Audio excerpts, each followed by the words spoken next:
माता सीता ने किया था दशरथ जी का पिंडदान। हमारे शास्त्रों में पिंडदान का बहुत महत्व बताया गया है। लोग पितृपक्ष के दौरान पिंडदान करने के लिए गया जी में और अनेकों जगहों पर जाते हैं।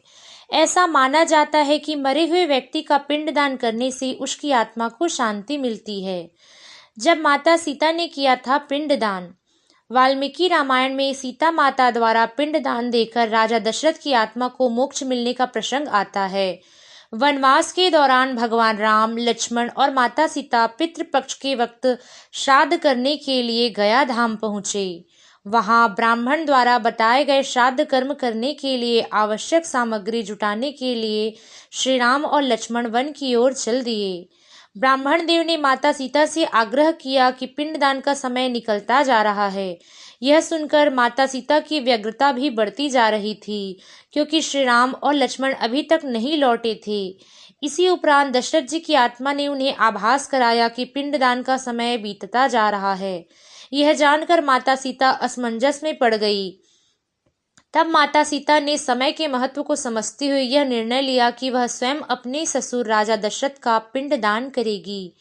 उन्होंने फाल्गु नदी के साथ साथ वहां उपस्थित वट वृक्ष, कौवा, ब्राह्मण और गाय को साक्षी मानकर स्वर्गीय राजा दशरथ का पिंडदान किया। इस क्रिया के उपरांत जैसे ही उन्होंने हाथ जोड़कर प्रार्थना की तो राजा दशरथ ने माता सीता का पिंडदान स्वीकार कर लिया।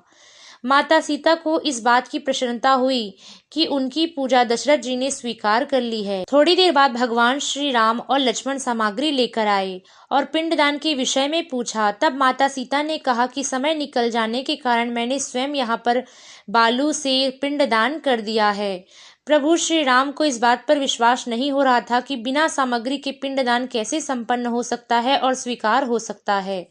तब सीता जी ने कहा कि वहां उपस्थित फाल्गु नदी, केतकी, कौवा, गाय, वट वृक्ष और ब्राह्मण उनके द्वारा श्राद्ध कर्म के साक्षी हैं, वे गवाही दे सकते हैं। भगवान श्री राम ने पिंडदान किए जाने की बात सच है या नहीं यह पूछा। तब फाल्गु नदी, गाय, कौवा और केतकी ब्राह्मण पांचों ने प्रभु श्री राम का क्रोध देखकर झूठ बोल दिया। केवल वट वृक्ष ने कहा कि माता सीता ने पिंडदान किया है और यह सभी इस बात के साक्षी हैं।